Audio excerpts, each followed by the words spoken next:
주차 중인 전기차에서 갑자기 불이 나는 사고가 잇따르면서 전기차에 대한 불안감은 커지고 있습니다. 특히 인천 아파트 지하주차장 전기차 화재로 벤츠가 시장 점유율이 낮은 중국의 파라시스 배터리를 넣은 사실이 알려지면서 더 큰 주목을 받았습니다. 전기차 자체가 이제 도로에서 맞닥뜨리게 되면 두근두근한 게 있거든요. 다른 전기차라고 하더라도 같은 배터리가 들어가 있는 차도 있을 테고. 전기차에 대한 이 같은 불안감이 퍼지면서 전기차의 배터리 제조사를 공개해야 한다는 목소리가 커졌습니다. 그러자 현대자동차가 선제적으로 자사 전기차들의 배터리 제조사를 공개했습니다. 현대차는 13종의 전기차 가운데 12개의 차종에 국내 제조사인 LG에너지솔루션과 SK온의 배터리를 탑재했습니다. 코나 일렉트릭에는 세계 시장 점유율 1위 업체인 중국 CATL의 배터리가 장착돼 있습니다.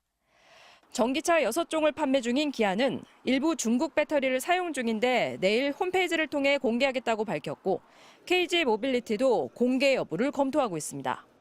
미디어 행사에서도 그거를 숨기지 않고 BYD가 중국 기업이긴 하나 글로벌 1위 기업이기도 하잖아요. 숨길 이유가 없어서. 하지만 화재가 난 벤츠를 비롯해 아우디, 폭스바겐 등 대부분의 수입차 업체들은 배터리 제조사 비공개 입장을 고수하고 있습니다. 전기자동차에서 배터리에 대한 소비자 선택권을 줌과 동시에 배터리 제조업체 간의 품질 경쟁은 분명히 벌어질 거예요. 정부는 내일 환경부 차관 주관으로 국토교통부와 소방청 등 관계부처가 참여하는 전기차 화재 관련 회의를 개최한 뒤 다음 달 초 전기차 종합대책을 발표할 계획입니다. MBC 뉴스 박진주입니다. 불이 난 벤츠 EQE 차량에 들어간 중국산 배터리는 이른바 NCM 3원계 배터리로 분류됩니다. 니켈과 코발트, 망간을 양극재로 쓴다는 뜻입니다. 인산염과 철을 쓰는 LFP 배터리보다 상대적으로 비싼 만큼 주행거리가 긴 대신 안정성이 떨어지는 것으로 알려져 있습니다. 사실 중국의 대표 전기차 업체인 CATL이나 비아디의 배터리 기술력은 이미 세계적 수준입니다. 문제는 후발주자로 NCM 개발에 뛰어든 일부 중국 업체들의 경우 품질을 보증하기 어렵다는 점입니다. 특히 벤츠의 NCM 배터리를 공급한 업체가 세계 10위 수준인 중국 파라시스라는 사실에 뜻밖이라는 반응도 나옵니다. 자동차 산업을 다들 주력 산업으로 삼아갖고 전부 다 육성을 하니까 이제 우후죽순이 생겨나는 거고 또 중국에서 지금 퇴출되는 업체가 나오기 시작했잖아요. 그래서. 국토교통부는 전기차의 배터리 정보를 소비자에게 공개하는 걸 의무화하는 방안을 검토하고 있습니다. 다만 전기차 업체의 영업 기밀 등을 고려해 법적인 쟁점을 살펴봐야 한다는 입장입니다. 공개를 어떤 방식으로 할 건지 또 그런 거에 대해서 제작사들의 의견이라든지 그런 부분에 대해서 검토하고 있습니다. 이미 유럽연합은 오는 2026년부터 전기차 제조사들이 배터리 정보를 공개하도록 했고 미국 일부 주에서도 비슷한 정책을 추진하고 있습니다. 국내 배터리 업계의 속내는 복잡합니다.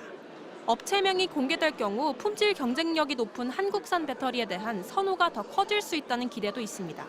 다만 모든 종류의 배터리엔 화재의 가능성이 상존하는 만큼 안정성을 놓고 중국, 일본과 기술 경쟁이 더 격화될 전망입니다.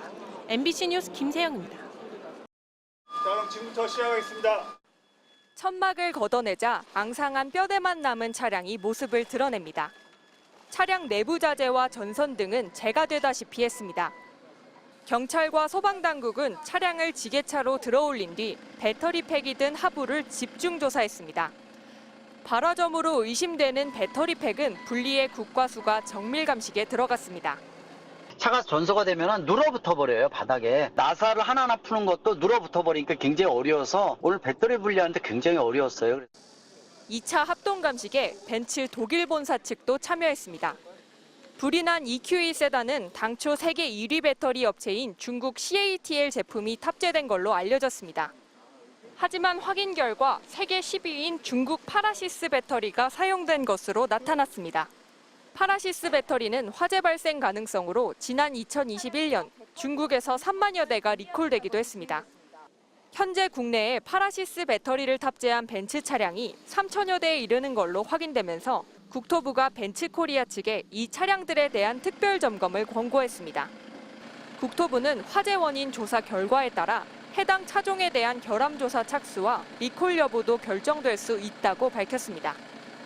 내부에서 완전 전소가 되지는 않아요. 부분 남아 있거든요. 과연 얼마큼 쓸 수가 있는지는 이 세밀한 분석을 통해서 나온다고.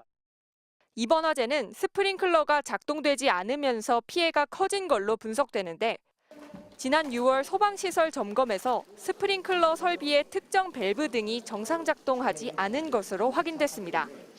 지하 주차장엔 2개 이상의 화재 감지기가 화재를 감지한 뒤 물을 끌어오는 준비 작동식 스프링클러가 설치돼 있었는데 미리 배관에 물을 채워놨다 뿌리는 습식 스프링클러보다 화재 진화 능력이 떨어진다는 지적도 나왔습니다.